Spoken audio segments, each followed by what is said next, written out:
Hi there. Welcome. This is Carolyn Pitts with Intendwell. I'm an ACE certified health coach and behavior change specialist. And welcome to my fourth installment in my series about how to make transformational change in your life.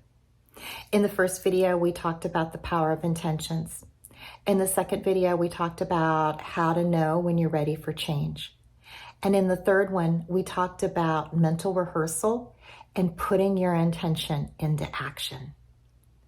So if you're watching this video, then I'm going to assume that you've spent the last week practicing your intention.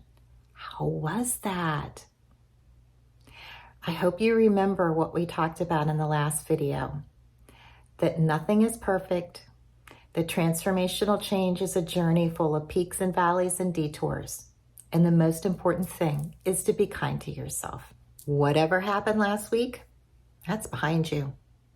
Now you have an opportunity to look at the week ahead. What's going to be your intention for this week?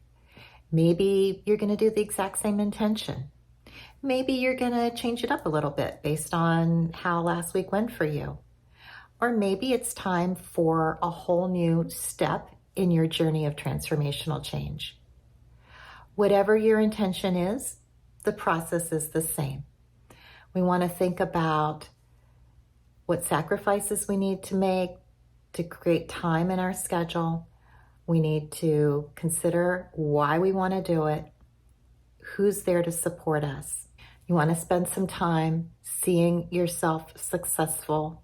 Be very clear in your mind and in your heart about what success looks like. If you have any questions or feedback for me, please drop me an email at intendwellllc@gmail.com.